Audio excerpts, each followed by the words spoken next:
So in this video, we're going to discuss the concept and calculations related to solution stoichiometry. So stoichiometry are knowledge of moles and grams and conversions and quantifying matter, and connected to solutions, which we know are aqueous reactions, which we abbreviate AQ, are reactions that occur in water.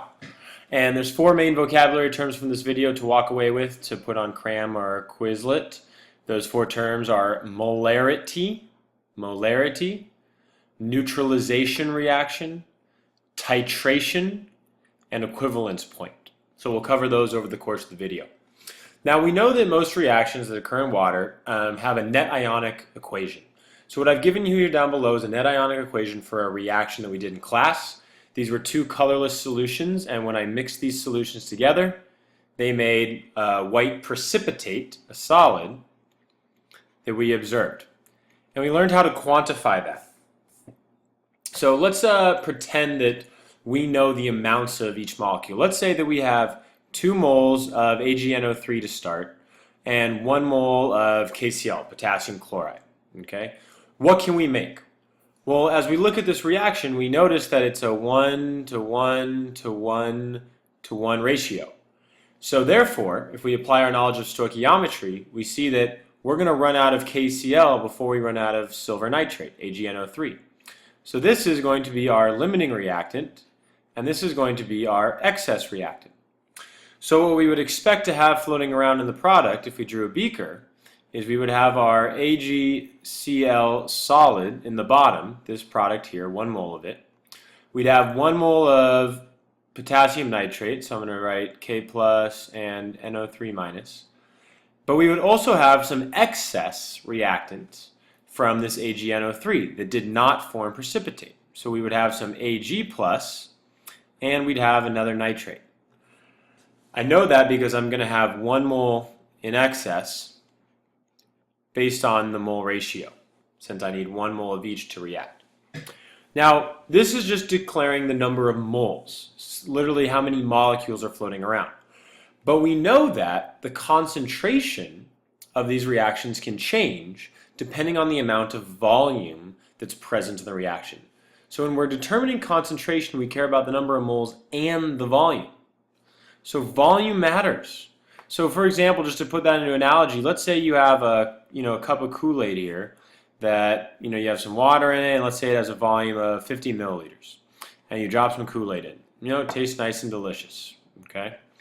And then you take that cup and you dump it into a big pitcher that has a ton more water, has 200 milliliters of water in it.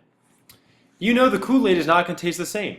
And the reason for that, even though you have the same number of moles that's constant, your volume has changed. And since the volume has changed, the concentration has changed. So how do we quantify the concentration? We use something that is called the molarity. Okay?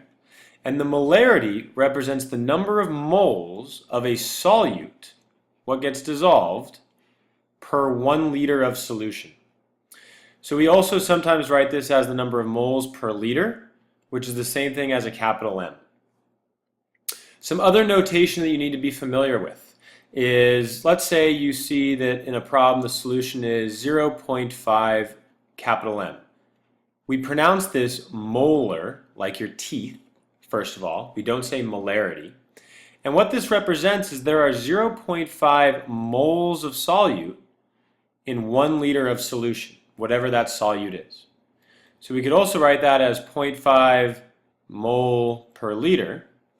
Or sometimes, let's say that this was acid, hydrochloric acid, HCl. Sometimes you'll see this abbreviated as HCl in brackets, and you need to interpret the brackets mean molarity of. So the molarity of HCl is equal to, for example, 0.5 molar, as was given in the problem, or what I gave as an example right here. So just to test yourself really quick, if a problem was written as 1.75 molar, what does that mean if it's NaOH? that means that you have 1.75 moles of NaOH in 1 liter of solution. And now you might be able to see that, okay, what we need to be able to do is convert between moles and grams to actually create these solutions. Because when we're in the lab, we actually are using grams and mass. So here are 2 simple examples that we need to be able to solve. Pretty straightforward. If 80 grams of sodium hydroxide, that's compound name, I need to convert that to the formula. So sodium Na+, hydroxide's OH-, so that's a 1-to-1 ratio, so NaOH, are dissolved in 2 liters of water. What is the molarity? So I know that molarity, capital M, is the moles per liter. So let's think about what's given to me. Am I given the number of moles? No, I'm given 80 grams, okay? So I need to get that. Am I given the number of liters? Yes, 2 liters. So how am I going to get the number of moles? Well, I'm given the grams, 80 grams of NaOH, so I got to use the molar mass of NaOH to convert to moles. So molar mass is 40 from the periodic table per 1 mole. So 80 over 40 is about 2 moles. That's not the molarity. The molarity is moles per liter. So it's 2 moles over 2 liters, which gives me a concentration of 1 molar. Another type of problem we need to be able to recognize and solve is like number 2. If you have 50 milliliters of a 2 molar solution, how many moles are present? Okay, well we know that 2 molar, you always want to rewrite this right away as the 2 moles per 1 liter. And I know that I have 50 milliliters of it. So 50 milliliters, those units I need to convert to liters. So the easiest way to do that is just to divide by 1,000.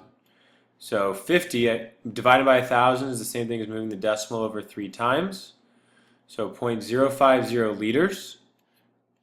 And I know that there are 2 moles in every 1 liter. So I can say 2 moles per 1 liter. 0.05 times 2, that's going to give me 0.1 moles of solute, whatever it is.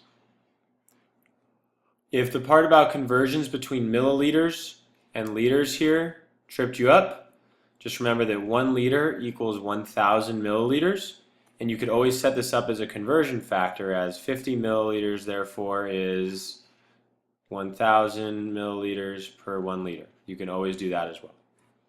So we got to be able to do those calculations in order to tackle the really cool problems. And the really cool reactions usually have to do with 2 things. 1, limiting reactants, which we talked about at the intro, determining what's in excess. If we have a solution, what's going to be, floating around H plus or OH minus or whatever it is, because that's going to usually lead us to what are called neutralization reactions. Neutralization reactions are when you mix an acid plus a base. And the reason for that is because when you mix an acid and a base, you always make the same 2 products. You make water and you make a salt. And what we mean by salt, this is the generic term for an ionic compound. Any ionic compound. So a very simple example is if we took NaCl solution and we reacted it with, let me rephrase that. If we took an acid, let's say HCl, and a base, NaOH, and we reacted them, what are the products going to be? Well, one of them has to be water, H2O. How can I make water?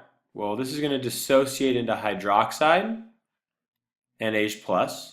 So that's essentially HOH, which is the same thing as H2O, plus what's left? NaCl. So in this case, my salt's going to be NaCl aqueous. Okay. One thing to notice, and we'll walk through an example in class, the net ionic equation for a neutralization reaction will always be the same. The net ionic will always be H plus OH minus makes water, H2O liquid. So we'll go over examples of those in class, but just something to make a note of up front. Now, how can we actually use this in the lab setting? The way we use this in the lab setting is through something called a titration. Okay? So here what I have is the setup in a lab of a titration, and we'll do this in class this week. In a titration, what you usually have is an Erlenmeyer flask here that has some solution in it, okay? And in the solution, you know the volume because you've measured it out, but you don't know the concentration, the molarity, in brackets. We don't know what it is. What you have up top here is what's called a burette. This is pronounced burette. Long cylindrical glass tube with very detailed markings on it. And right here is what's called the stopcock because it gives us very accurate control of the solution. And in titrations is when we usually have an acid and a base. So let's say in the burette, we'll have a base, and in the flask, we'll have an acid. Here, remember, we don't know the concentration. However, with the base, we do know the concentration. And with the titration, therefore, what we can do, using our knowledge of moles and stoichiometry, is actually determine what the concentration of the acid is. And this is actually very simple, okay? So the main purpose, if you wanted to make a note of that, of a titration, is to determine the concentration of an acid slash base, or in general, we can just say an unknown solution, okay? The math for it is pretty simple, okay? And we're going to go through a problem in a second. But what I want to emphasize first is the way this works is in your burette you have, in this case, a base. You're adding it drop by drop to your acid, okay? And as you do that, what's happening, if we think back to the net ionic equation, okay, H plus from the acid is going to react with OH minus from the base. So as you drop this base in here, you're adding OH minus. And in your acid, you have H plus. And when those two ions react, they form water. So essentially, they neutralize themselves. So this is a neutralization reaction between an acid and a base. Eventually, you're going to get to the point where all of the H plus, where all H plus is neutralized. And the only reason that can happen is if the moles of H plus equal the moles of OH minus. The reason for that is because you need one OH to react with one H plus. When that happens, there's a special name for this point. It's called the equivalence point. So this is another vocabulary word. Again, the equivalence point, just think about it, what is equal? What is the equivalence equal? The equivalence is that the moles of H plus equal the moles of OH minus. So that's the big thing to know about the equivalence point. Let's apply it to two problems. Now I will recognize at first this might be very overwhelming because we haven't done a lab on it yet. It will become very clear as we do a lab. So you have 25 milliliters of a hydrochloric acid solution, HCl, with an unknown concentration, okay? So I'm seeing I have a volume here and I don't know the molarity of the acid. You titrate, okay, so that means I'm going to have this burette thing and going into a flask. This solution with 23.45 milliliters, that's my volume, of 0.12 molar NaOH. Okay, there's my concentration, the molarity. What is the concentration of the HCl? So let's just stop and think what's going on. I have an unknown concentration. So in this solution here, I have my acid, and I don't know the concentration. In the burette, I have my base, which I'm adding drop by opening up this valve. It takes me 23.45 milliliters to reach the equivalence point. I know that because the problem says I titrated the solution. That's my indication that this is the amount of volume it took. And in the lab, what we'll see is you usually do that with what's called an indicator, so a color change, or with a pH meter to measure the pH. And we'll do that one later in the year. This is the one that we're going to do now. So what's true of the equivalence point? Oh, we already talked about that. The moles of H plus equal the moles of OH minus. So how can I leverage that? Well, if I know the moles of OH minus, I can figure out the moles of H plus because they're equal. So can I figure out the moles of OH minus? I sure can. I know that it took me 23.45 milliliters. So let me convert that to liters really quick. Divide by 1,000. So 0.02345 milliliters of NaOH. And the concentration is 0.12 molar. So 0.02345 milliliters. Excuse me. This should be liters. Apologies. And in 1 liter, I know because the concentration is this, it's 0.12 moles. So therefore, if I multiply those two values together, I get 0.02002,814 moles of NaOH.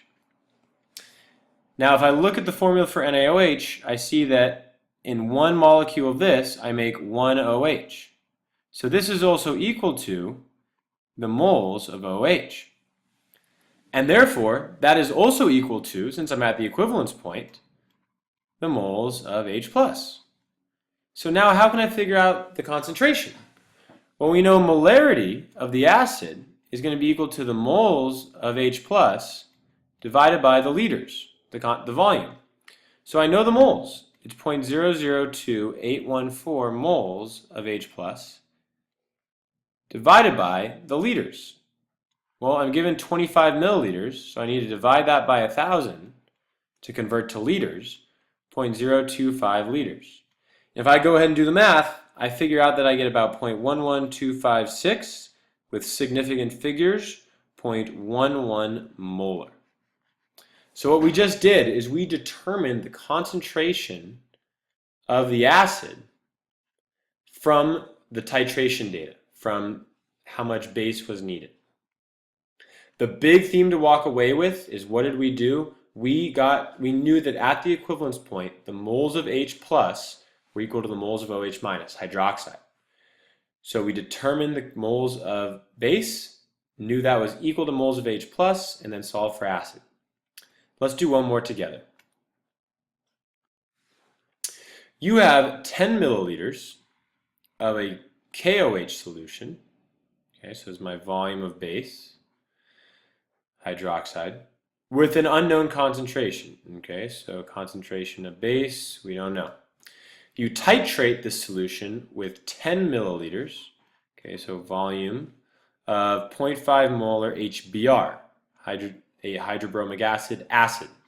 So this is my concentration of acid, and this is my volume of acid. What is the concentration of KOH? Okay, so remember, I'm at the equivalence point. At the equivalence point, I know that moles of acid equal moles of base. H plus, OH minus, more specifically. So let's do the math. I'm given 10 milliliters and 0.5 molar. So 10 milliliters is the same thing as 0.010 liters. You got to feel really comfortable with that conversion. So 0.01 liters, I know this is for my acid. I have from up here 0.5 moles per 1 liter. So that's going to give me 0.0.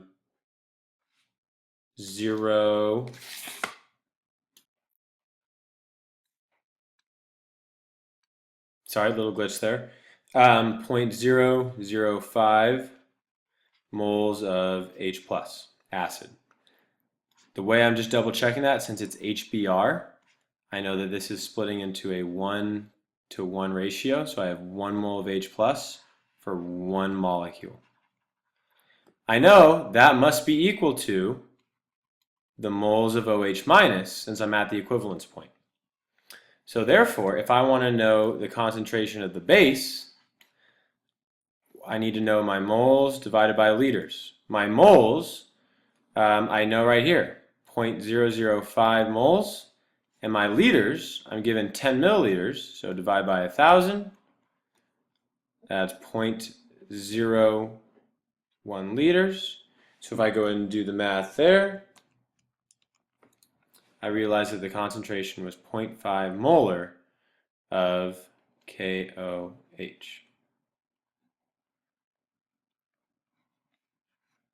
Okay, so we've talked about how to do some problems in terms of titrations. We talked about a vocabulary term of what the equivalence point meant. Make a note of that. We've talked about what a titration is. It's when you mix an acid with a base with the purpose of determining the concentration of one or the other. And we talked about how to calculate and determine molarities and neutralization reactions.